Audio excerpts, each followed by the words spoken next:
Have you ever found yourself reaching for something, a snack, your phone, a quick distraction, just because it was there, even though a part of you knew it wasn't really what you needed? That tiny moment, that split second between impulse and action holds the key to something incredibly powerful, and that's delayed gratification. Now, I know that might not sound very exciting at first. In fact, it probably sounds like something we associate with being told no as a child, being asked to wait, to hold off, to be patient. But if I told you that the ability to delay gratification is actually one of the most important skills we can develop for our emotional well-being, our personal growth, and even our long-term success. There's a famous psychological study from the late 60s that really shines a light on this. You might have heard of it. It's called the Marshmallow Experiment. In this study, a group of young children were each given a single marshmallow and told that they could either eat it right away or wait 15 minutes and get a second marshmallow. And then they were left alone in the room with the marshmallow on a plate in front of them. No distractions, just them and the sweet temptation sitting right in front of them. What happened next was pretty fascinating. Some kids ate the marshmallow almost immediately. Others tried to distract themselves, covering their eyes, singing songs, turning away from the table, anything to avoid giving in. A few actually managed to wait the full 50 minutes and were rewarded with the second marshmallow. Now here's where it gets really interesting.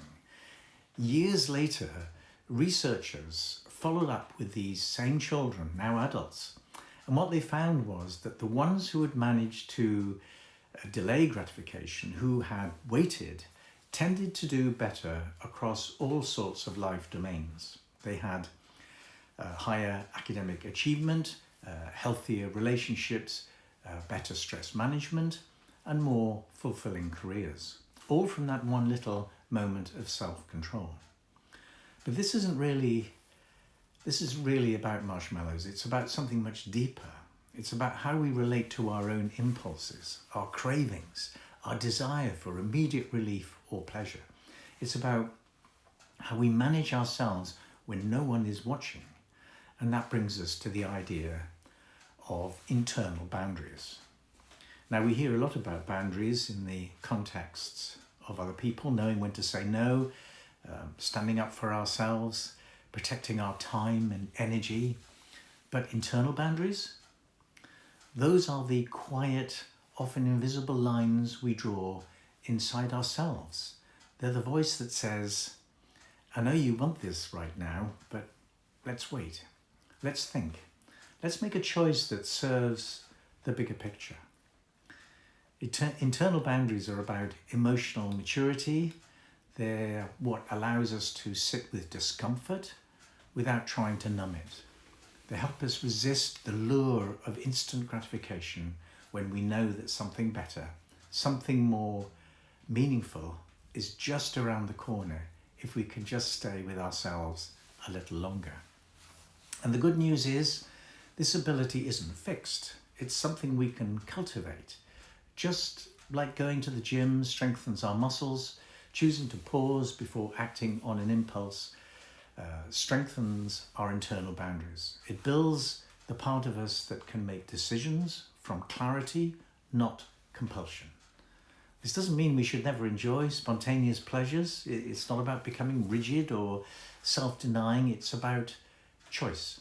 It's about giving ourselves the space to respond rather than react. And in that space, we find freedom. Not the kind of freedom that says, I can do whatever I want, whenever I want, but the kind that says, I'm not a prisoner of my impulses. I get to choose who I become. Think about that for a moment. Every time you choose to delay gratification, you're reinforcing your own self-trust. You're telling yourself, I can handle waiting. I can sit with discomfort. I can act in alignment with my deeper values. That builds confidence, that builds resilience. And over time, it creates a strong, steady sense of self. So the next time you feel that itch to check your phone and reach for something that gives you a hit of satisfaction, but leaves you feeling hollow afterwards, pause. Breathe. Ask yourself, what are you really needing? Sometimes it's comfort, sometimes it's rest, sometimes it's connection, and sometimes, yes, it's just a marshmallow.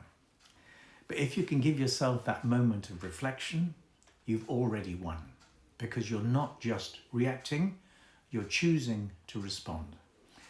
And that really is what delayed gratification is all about. It's not about saying no to pleasure, it's about saying yes to something deeper. It's about building an inner life that feels steady, grounded, and aligned with who you truly are.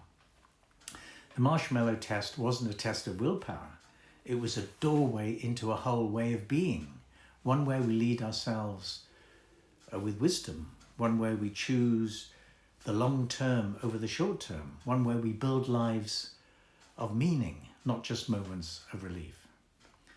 The next time you find yourself in a marshmallow moment, I hope you remember you're not just deciding what to do right now, you're shaping the person you're becoming. And if you'd like help with developing your internal boundaries, get in touch. Visit my website and book a free discovery call, and let's see what's possible.